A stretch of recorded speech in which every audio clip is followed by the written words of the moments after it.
Egypt is divided into two parts, Upper and Lower Egypt. And sometimes it's said that Egypt is like a lotus. The bloom of the lotus is the delta, and the stem of the lotus, that's Upper Egypt.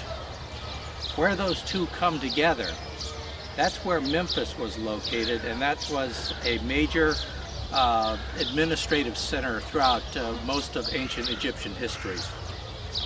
Now, not far from Memphis, there are many mastabas. On the horizon, on the west horizon, that's where people used to like to build their tombs, because the west was the area of the dead. It's the deserty area. And in ancient times, many mastabas were built. Those are the tombs. They look kind of like big rectangles, tables. And there were many of them, and they liked to put them right up on the horizon, so that when the sun went down, the sun would be behind them, and you could see the silhouette of the mastaba from Memphis. Now, pretty soon, there were many, many mastabas. And if you were the pharaoh, you would want your mastaba to stand out, to be important, to be visible. Joseph decided that he would build a distinctive tomb. And he took the mastaba designed by his architect Imhotep, and he put another mastaba on top of it to make it higher. And then he put another one on top of that, and you end up with a total of 6 mastabas, one on top of the other, each one a little bit smaller. And that's really where the first pyramid comes from. This is the step pyramid. You can see it looks a little bit like a 6-layer cake. And in front of it is the mortuary temple. You'll find that in front of virtually all of the pyramids. Now we're going to go inside the mortuary temple and look up into the ceiling.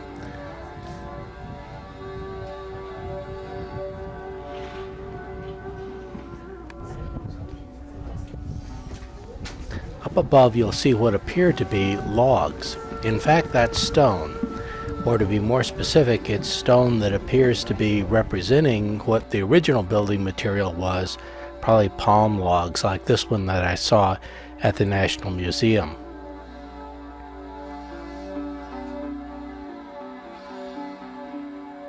In every culture, in every language, there are euphemisms for dying. In English, one of the things that you can say when someone has died is that they have kicked the bucket, for example. Well, in ancient Egypt, they also had a euphemism. It was called going through the reeds. And these are the papyrus reeds. Of course, these are actually stone, but originally they were intended to be representative of papyrus reeds. And one of the reasons that you would have papyrus reeds in a temple like this is because the temple is associated with death and the afterlife and the beliefs about the afterlife. In this case, the columns on the north are representative actually of lotus, which is representative of the delta, and the south is represented by papyrus, which represents Upper Egypt.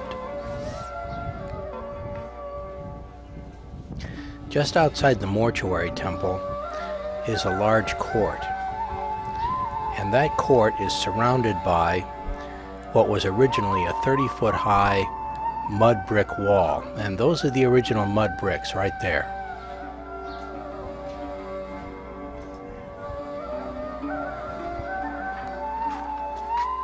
This court was important.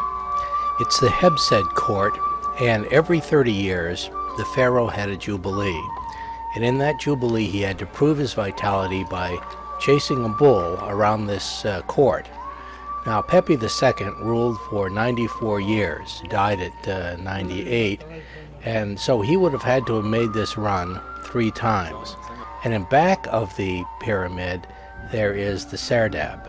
And the Serdab, you look inside these holes and you can see a statue of the dead person. The statue that's there now is a replica. The original one is in the Antiquities Museum, as you see next.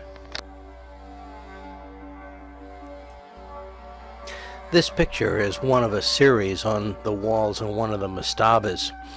It's a series about domestication of animals. But look closely at the animal that's being domesticated. That's a hyena. This apparently was one of those domestications that failed. Djoser's pyramid, of course, was the first. But Senefru may have actually made 3 pyramids. And each one is much more a true pyramid. This one is the bent pyramid. The angle at which Senefru tried to build the pyramid was too steep, and the stone cracked under its own weight. It was apparently never used as a burial spot, but one of the things that's interesting about the bent pyramid, even though you can't go into it, is that the limestone casing on the outside is still intact.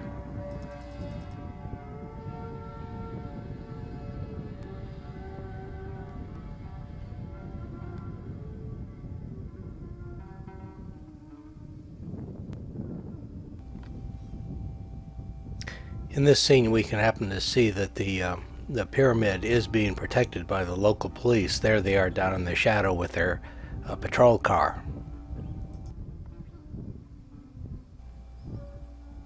Now, Senefru was finally successful in creating a true pyramid, and that's usually called the Red Pyramid.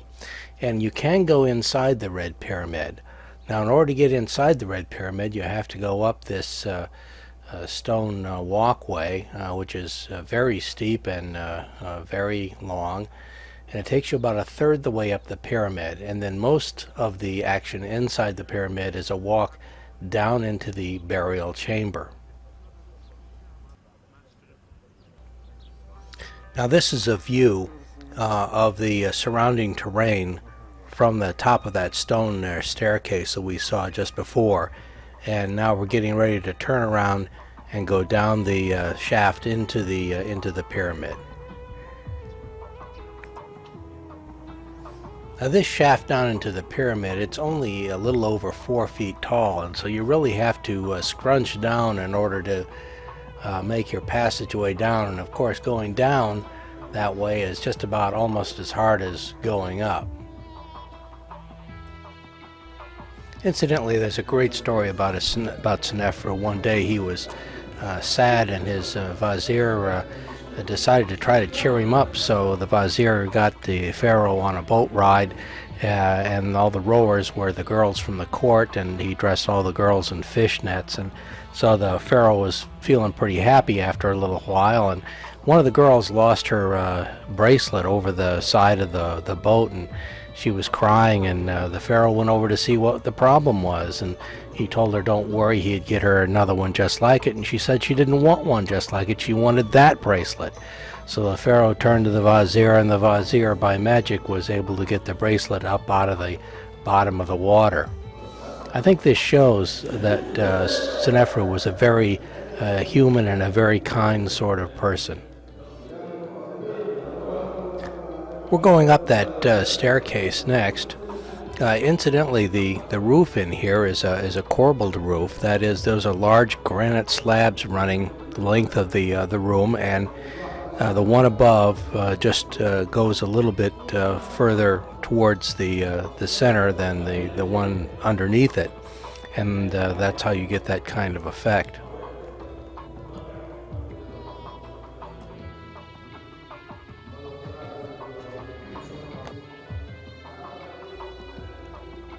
This is the final corridor that you go down just before you get to where the sarcophagus ought to be. When you get to the place where the sarcophagus ought to be, though, you discover that it's completely unfinished, and this pyramid too does not appear to have ever been used.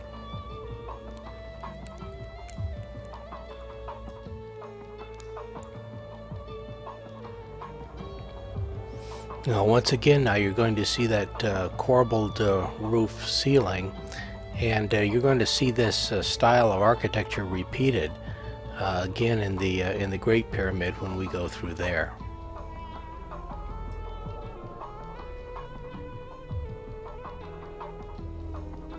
Coming up now are the Giza pyramids. The first one is Menkare's, that's the small pyramid. One of the ways that you can tell it is because it has granite stones on the bottom. In the middle then is the second largest one, the Khafre, and that's the one that still has some limestone casing up at the top. And the largest pyramid is far on the left, and that is the Great Pyramid. It's Khufu's pyramid, and it is the largest of the three.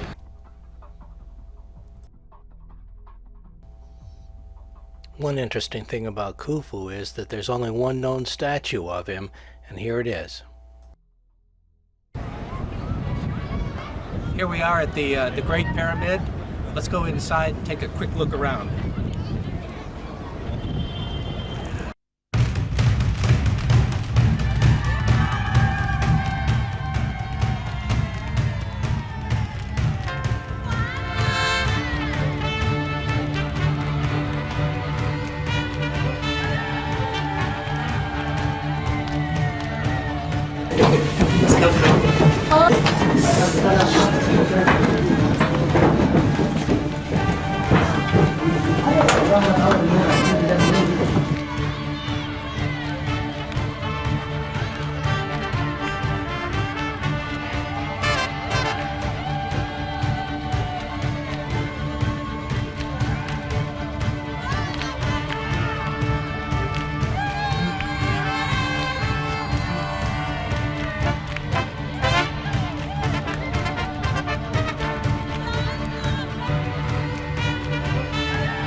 This is the crypt and the sarcophagus.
Well, we finally made it outside. And this is what it looks like from the entrance to the Great Pyramid. You can see that Cairo has grown right up to the edge of the pyramids. Now we're going to move from here over to the Sphinx. The great story about the Sphinx has to do with the nose. You know, whatever happened to the nose? The old legend is that Napoleon's men took a cannon and shot the nose off. Now, that's not true. But according to the Michelin guidebook and the Sound and Light show, there was a 12th or 13th or 14th century Arab who used a cannon to shoot the nose off with, and that's not true either. Now down between the paws, there's a stele, and the stele is very interesting. The stele was placed there by Thutmose IV. He says that before he became the pharaoh, he fell asleep one night at this location, and the Sphinx talked to him and said to clear away the sand from the Sphinx, which was covering it up to its neck, and the Sphinx would make him pharaoh. Thutmose IV did, and the Sphinx did make him pharaoh. So it did happen to the nose. Take a look closely at the front of the Sphinx's face, and you'll see a sharp line down below the eye leading into where the nose should be. A hammer and wedge was used to remove the nose by an Islamist in the 12th century, in order to convince folks that this was neither a god nor a devil. Like all the other pyramids, the pyramids at Giza have their mortuary temples, and this is the mortuary temple for Khafre. It's right next to the Sphinx, and that's one of the reasons why people believe that Khafre probably also had the Sphinx built as well as his own pyramid, but that's unclear.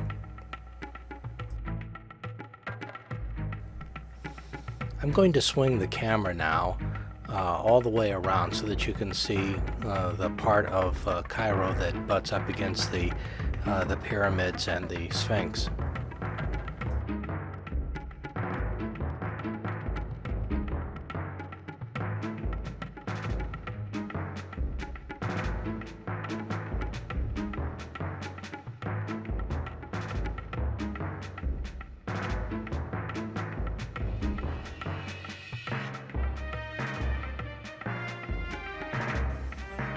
Yes, that store in the back there, that is Kentucky Fried Chicken and the Pizza Hut. In addition to those two, you can also get to TGI Fridays, which is not too far away, and the Hard Rock Cafe.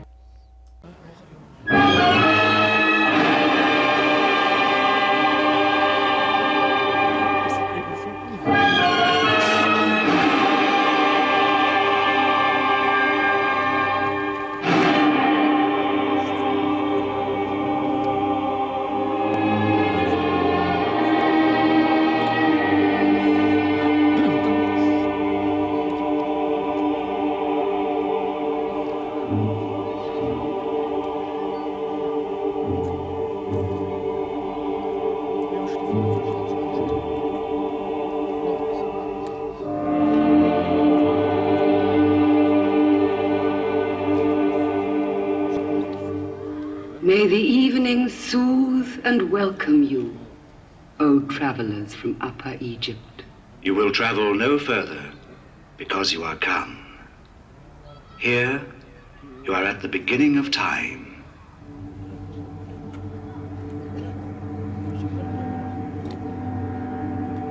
Here was conceived and lived the great week of the creation of the world and the separation of the earth from the waters. You are at the house of the Father.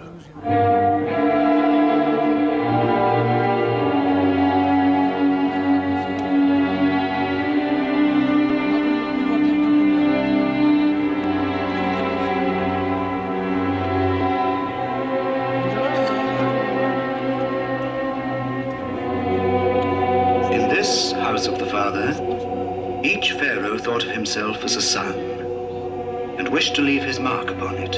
Each added, superimposed, overdid, outdid, through a span of 20 centuries.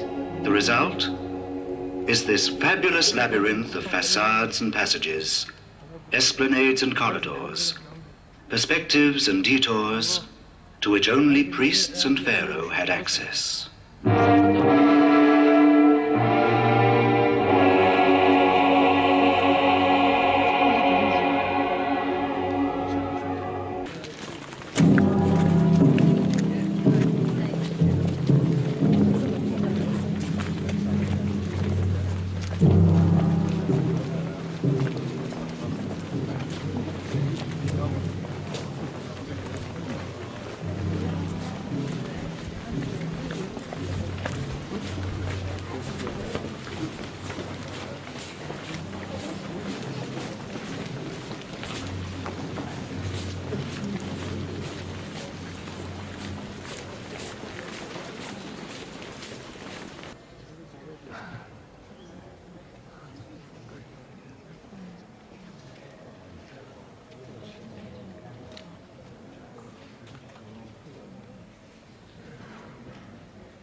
Lofty and mysterious as a petrified oasis, This is the dwelling of Ammon.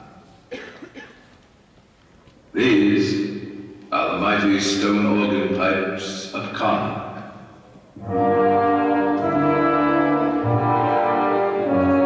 Let's listen to the confused hollow words that seem to seep from these walls, thick with the inscriptions of signatures and prayers. Let's breathe in this forest of symbols.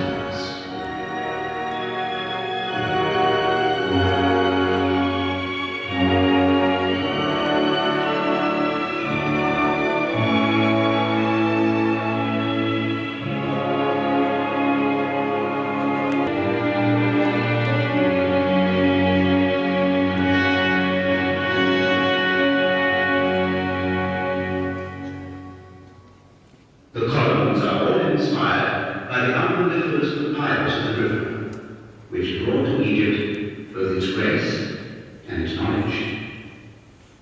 Some of the columns are open, that is to say, their capitals are open, while others are closed. The question was repeated by Ramses II, who used not reliefs this time, but sunken reliefs.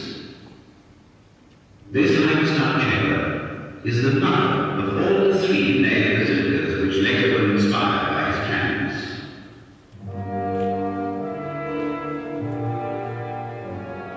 Two images in the slow twilight in which Karnak is still clinging to life. First, the letter of one of the last ambassadors, sent to the Lebanon to try and obtain a shipment of cedars to renovate the leaking divine bath.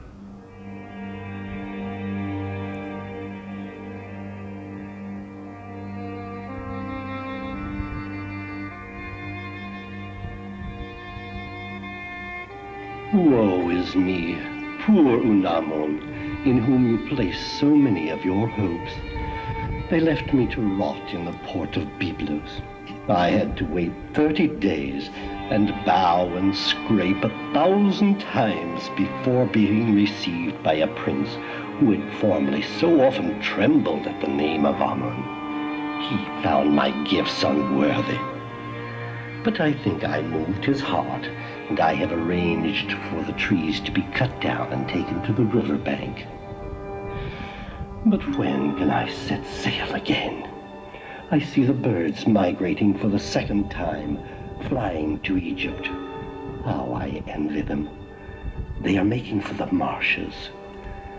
But for how long shall I be abandoned here?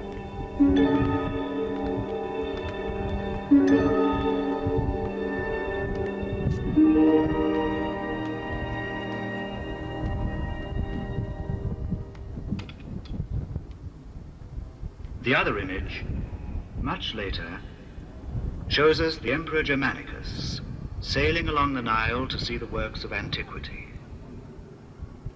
He reached the ruins of Thebes and stood amazed before the silent temples and their host of hieroglyphics. Tacitus, the historian, tells us that he saw an old man wandering among the crumbling stones. I asked him, what does this mean? What are these strange signs on the walls? The old man of Thebes smiled.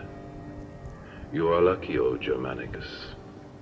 I am the last man living, able to read the ancient language of the Egyptians, to give voice to all these birds that so astonish you.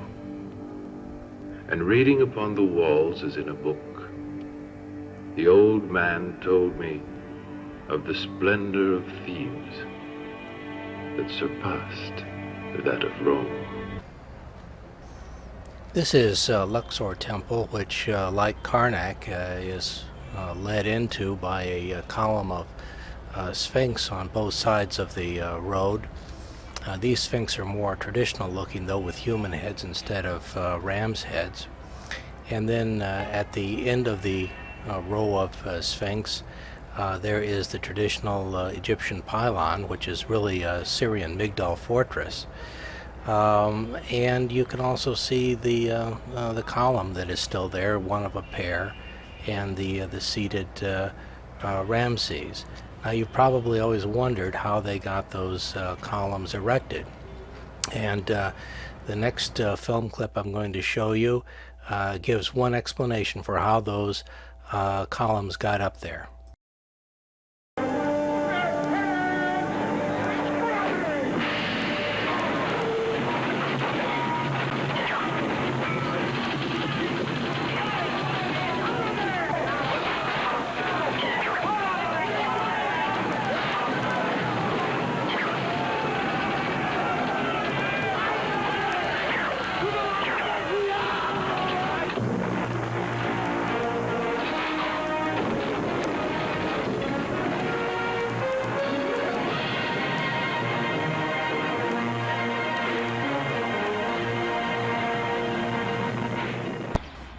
We actually know quite a bit about how those obelisks were made, because we have an unfinished obelisk in southern Egypt.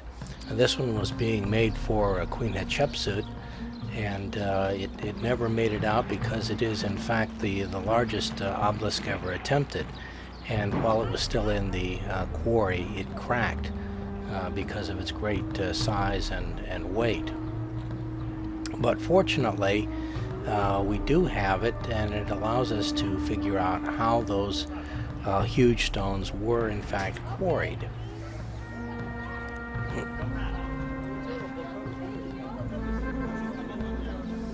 Now you'd think that something this size would have been brought out with some kind of sophisticated machinery, but this is the tool that was used to knock that obelisk out of the quarry, to dig it out. And one of the ways that we can tell that this is in fact the tool is by looking at the trenches that were dug along the obelisk. If you look very closely in the trenches, you can see the dished areas where that stone, or one like it, was used to pound away this softer stone. And that hole right there is actually their beginning to undermine the obelisk to free it from the earth. This is something else that's very interesting. This is an original piece of wood that was used to dovetail together two of those huge stones that we see in the temples. But now let's go back to Luxor and finish our tour there. The most interesting section of Luxor is the huge hypostyle columns.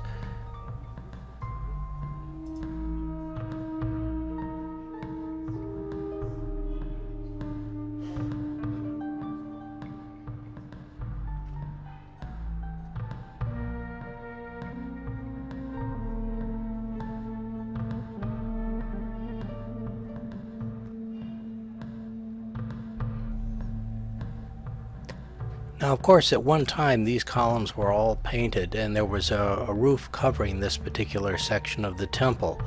So the building that you're looking at now would have looked a lot more like this sample that you're about to see. This next section, however, this was an open courtyard. And although there would have been perhaps a roof over there where those columns are standing close together, this large open area would not have been enclosed. It would have been open to the sun. And the columns, once again, would have been painted, as virtually every inch of the temple probably would have been. And a sample of what those columns look like is going to be coming up shortly. Incidentally, we're zooming back to the Holy of Holies right now, where the statue of the god would have been.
We're on the west bank of the Nile, the bank that has most of the old temples and tombs on it. This is the area of the dead.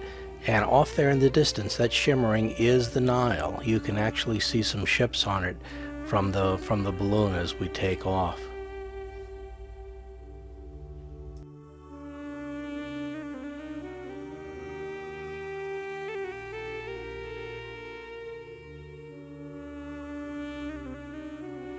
Now if we turn away from the Nile and look towards the desert, we'll see the Temple of Hatshepsut, and we'll be coming back to that one a little bit later.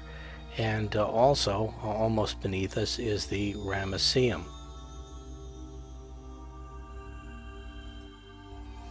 The Ramesseum was built by Ramses II, and in many ways it's the inspiration for Shelley's poem Ozymandias, which is an alternate way of rendering Ramses II's name. You probably had to learn this poem when you were in high school.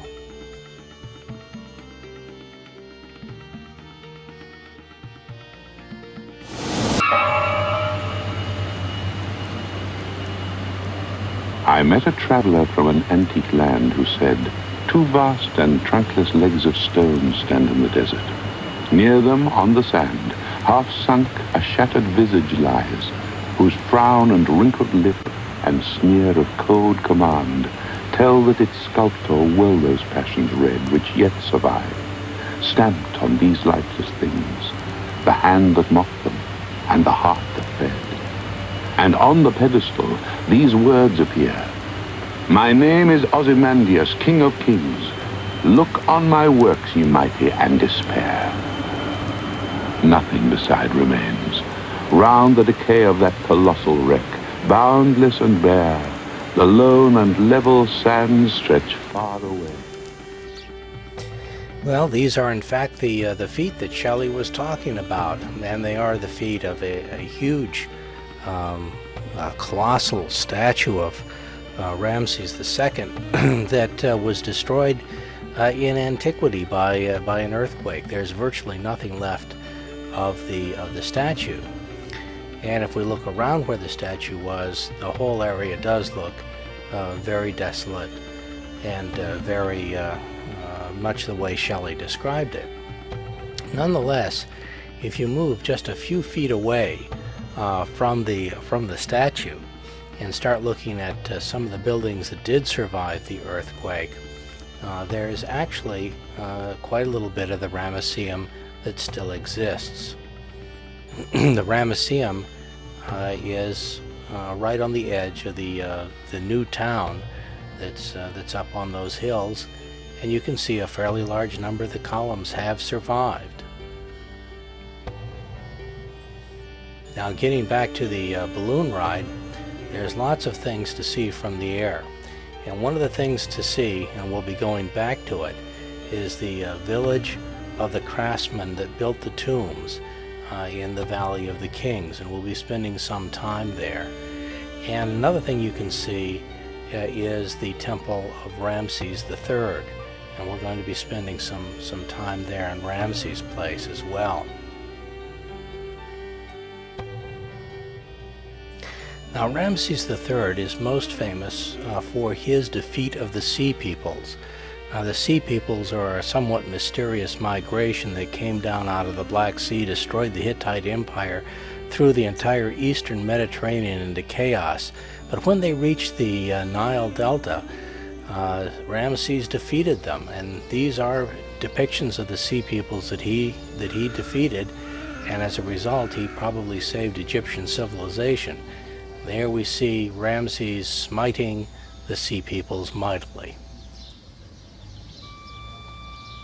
Now, incidentally, those same Sea Peoples were not entirely made captives by Ramses. Instead, he sort of fought them to a draw, as it were, and they settled in the Palestine area after the battle, and they become the Philistines that you read about in the Old Testament.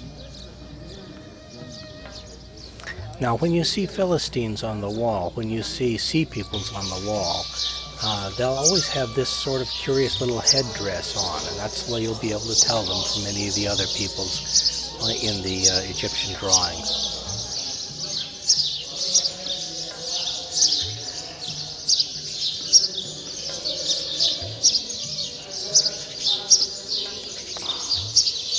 Is where Ramesses III's temple is located. The temple is located right over here, but here, this place where I am, this is the royal palace. In fact, I'm in the area of the royal harem. Now the pharaoh would visit here occasionally, and this is a mud brick building, and occasionally he would take a bath. Now you know, if you take a shower, you take a bath, there's water all over everywhere. The mud brick would dissolve. It would make an awful mess. So, in order not to do that, they have put stone facing here and waterproofed it so that the water will not get to the mud brick and the walls won't come tumbling down. Now, isn't it interesting? The temple right over here is made of huge, massive stones. But the royal palace is only made of mud brick. What kind of culture would build a mud brick house for the king, but a fine stone temple for the gods? This is the Colossi of Memnon. They're called that because the Greeks thought that they were the children of Eos, dawn. And the reason for that was because they had been broken up a little bit in antiquity, and every morning when the wind came up, they whistled. And they thought they were calling to their mother. Hadrian fixed this by repairing the Colossi during Roman times, and they stopped the singing. This is Hatshepsut's temple coming up, which I promised to get back to. And it's one of the most modern looking temples around. It's built straight back into the rock. Looks like it could have been built in this century even.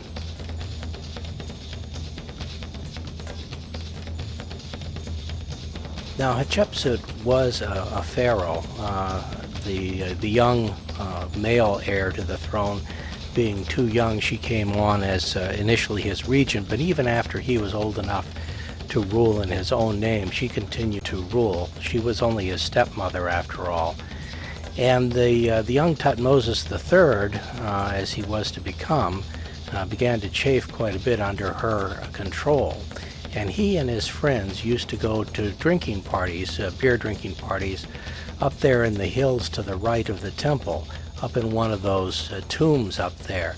And they used to draw things on the wall, things basically of restroom quality. That tomb is closed off to the public now, and I can't show you what it depicts, but I can show you the tomb where her alleged lover, the Vizier, is buried. He's buried not too awfully far from the temple down in this particular tomb. Now, needless to say, Thutmose III was mighty proud the day that Hatshepsut passed away, and he took her place. And the moment that he did that, he removed her name from every temple and statue that he could possibly remove it from. And that's why you won't find her name, her cartouche, anywhere on the temple. You can see here it's been chiseled away, as has her image.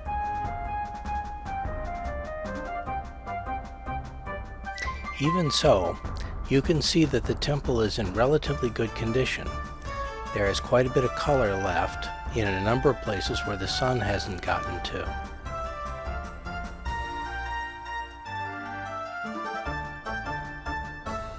Now, I said that Hatshepsut's name had been removed entirely from the temple. There is one exception to that, and it's right on the face of one of the columns.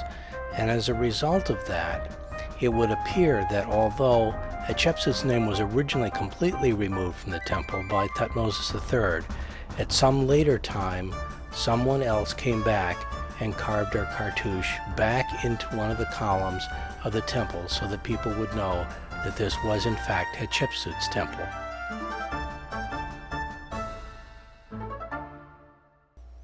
Now we're moving into the Valley of the Kings where the pharaohs are buried, and we're going to be showing you Ramses III's tomb, and following that we're going to be showing you Ramses VII. Now the fact of the matter is these kingly tombs are not terribly interesting because they're very solidly in the state religion and they don't show you very much of the daily life. But there is something in Ramses VII's tomb which is interesting to look at. First of all, the tomb is not entirely finished, so you can see the rough stone where they have plastered it over. Look for red lines where the draftsman's drawings were, and then of course you can see the finished product as well. You can see all three stages right here in this particular shot. But the more interesting picture is really in the Valley of the Queens, and that's coming up next. Here we have a very interesting story. One of Ramses III's sons has predeceased him, and the young boy is so young that the pharaoh is leading him through the various stages in order to make sure that he can say all of the correct incantations before each one of the gods. Here the young prince is before Ma'at, the god of truth. And in this particular case, the pharaoh is going to give the right incantations so that the prince can pass this challenge. Now I'm going to walk out of the Valley of the Kings and over the mountain and into the valley that contains the village of the workmen who made the tombs. It's a very steep climb, but it gives you an opportunity, first of all, to take a look at the Valley of the Kings, and that is the Valley of the Kings down below.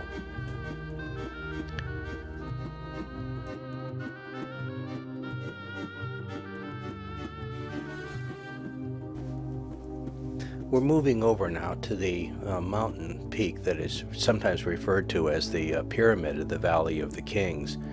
And beyond that is going to be the lush green area that you'll be able to see in the distance where farming could be done and where the temples that we've been visiting are located and where the village of the workmen is located.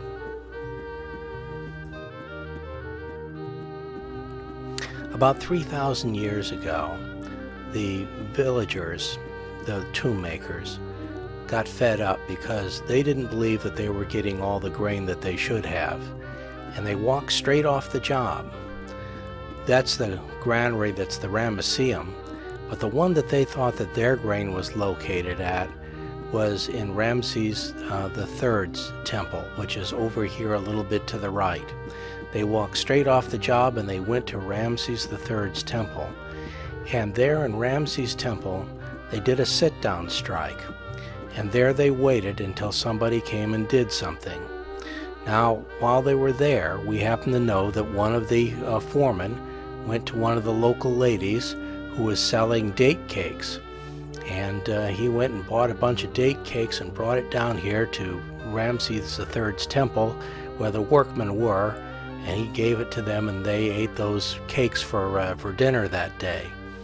But other than that, they just sat there and they waited for somebody to sort things out, and eventually somebody did. Eventually somebody came in and restored their wages. But things were never quite the same as they had been before. We're moving now from Ramses III's temple, and we're going to take a look at the village itself. The foundations for the village are still very much intact. Now, the village workmen worked in the Valley of the Kings, but they also did the work in the Valley of the Queens and the tombs for the nobles and for some of their own people. And the tombs for their own people and for the tombs of the nobles, that work is some of the most interesting work there is, because there, instead of being interested in the state religion, they were primarily interested in things that were closer to what appeared in daily life. The family scenes were important. In addition to family, there were some very interesting active scenes. The little bird that's there is the soul of the person that's the deceased. We see people doing all kinds of things. This is the opening of the mouth ceremony that you give to the mummy, just as the last rites almost. Some of these are absolutely fantastic, in pristine condition, absolutely beautiful. They look like they were made only a few days or a few hours ago. You can see people plowing with cattle. You can see harvests going on. You can see everything that one would do in the village. The little cones up above their heads, that's deodorant that contains perfume. Anubis, of course, would be important because he's in charge of the dead, but look at all the boats and everything that there is, the date palms, the activities of the individual. It's more than just the state religion here.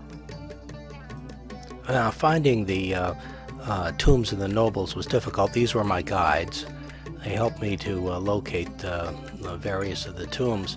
They're scattered around amongst the old the buildings of the new village. And these are some musicians. They're very famous. Today, if you're a brave officer in the military, you might be awarded a Bronze Star or a Silver Star. But back in Pharaonic times, the nobles who were brave in battle might be given one of these golden flies. I still haven't figured out just exactly why a golden fly. I set up a trip to Abydos and Dindara, which are a little bit north of Luxor, and in order to make that trip, you have to go in a convoy. Now, the convoy itself was kind of interesting. It's a police-escorted convoy, and all the tourists that want to go up in this area are part of that convoy. We must have been protected by about 1,000 policemen of one kind or another, from this gentleman with the rifle to the guy in with the brown suits. That's the National Tourist Police. And guys with the National Tourist Police, they usually carry these Uzis. The guys in the black uniforms, on the other hand, that's local police. Now, Abydos is the home of one of the most important ancient temples. This is Seti's temple, and this temple is very, very much intact. You can see its roof is still there. If you were a tourist in Ramses or Seti's time and you wanted to go visit an ancient site, the ancient site that you would go visit is Abydos, because it was the burial place for Osiris. Seti placed this temple here, and one of the most important things on the walls here in this temple is there's a complete king list. Now, when I say there's a complete king list, the king list is complete except that Hatshepsut's not on it, but neither is Akhenaten, King Tut, or I, who followed King Tut. They were all stricken off for various reasons. The young prince that's standing there next to Seti, of course, that would be Ramses II, Ramses the Great. This is the only temple that I went into in which there was any ongoing restoration activity.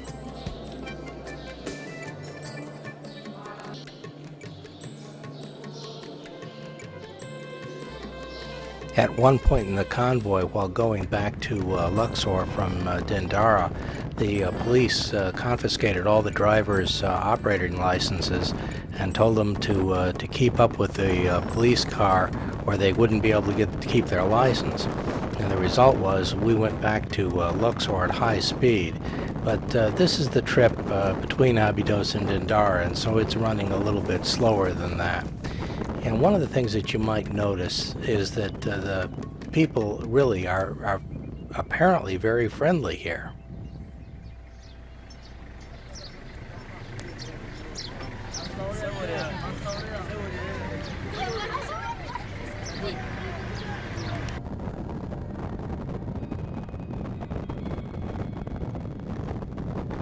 at Dindara, well, we went to the Temple of Hatshepsut, and on this temple there is some recognizable personages.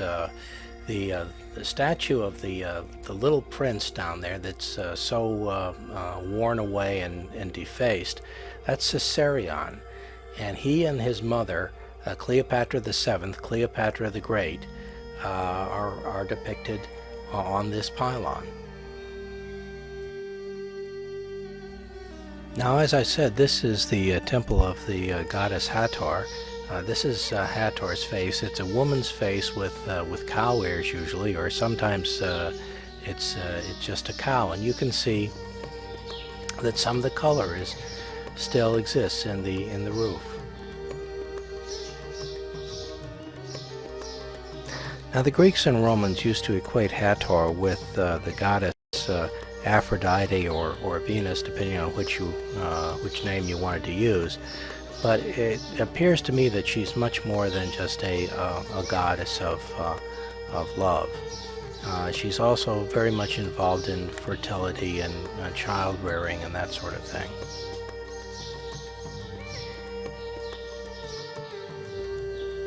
In addition to the fact that this temple is in extremely good condition, the other thing that's interesting about it is that it has a crypt down below.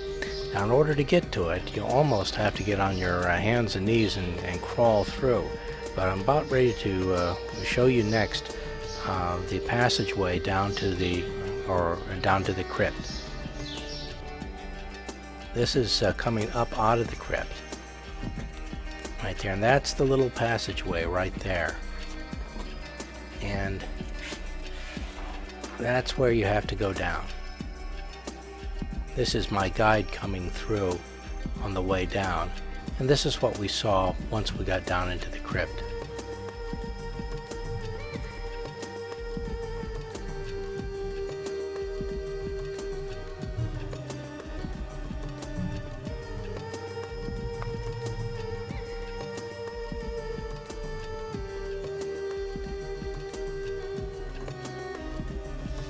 This next picture that's coming up is a picture taken by my guide of me coming up out of the crypt.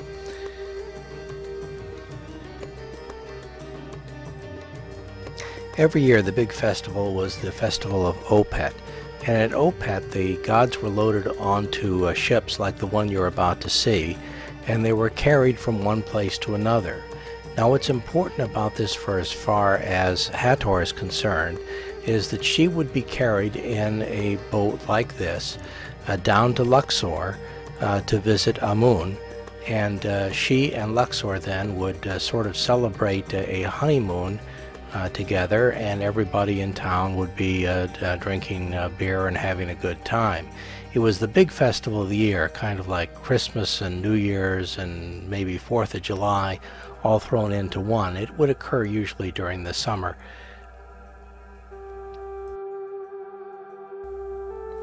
Now that brings us back to Luxor and the end of this film. I hope you enjoyed it as much as I did.